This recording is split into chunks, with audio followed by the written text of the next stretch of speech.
জনগণ আমাদেরকে বিনা পয়সায় ভোট দিছে, একটা পয়সা আমি খরচ করি নাই, একটা পয়সাও না।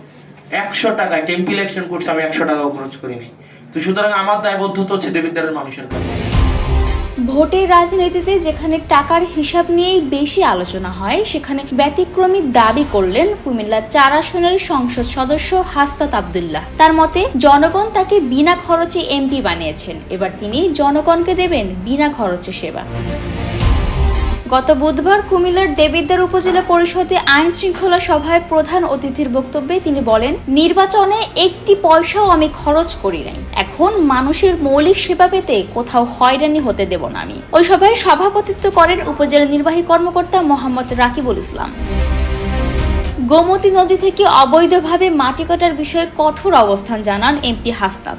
তিনি অভিযোগ করেন, মাটি খেকোড়া আগেই পুলিশকে সময় জানিয়ে দেয়।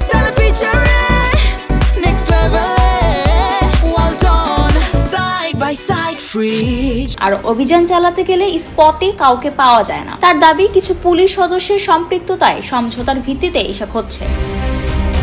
তিনি স্পষ্ট নির্দেশ দেন, দেবিদ্বারের 5টি নির্দিষ্ট স্পটের একটিতেও যেন আর এক কোদাল মাটি না কাটা হয়, অন্যথায় প্রশাসনের বিরুদ্ধে প্রশ্রয়ের অভিযোগ উঠবে বলে সতর্ক করেন তিনি।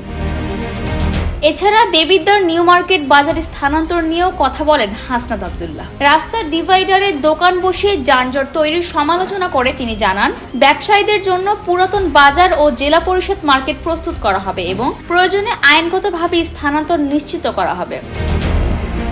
আইন শৃঙ্খলা, নদী রক্ষা আর যানজট মুক্ত বাজার, এই 3 প্রতিশ্রুতি সামনে রেখে দেবিদ্বারের উন্নয়নের বার্তা দিলেন এমপি হাসনাত আব্দুল্লাহ। তার বক্তব্যে স্পষ্ট, পদ নয় কাজ দিয়েই তিনি মানুষের প্রত্যাশার জবাব দিতে চান। Desk report, Bangladesh bulletin.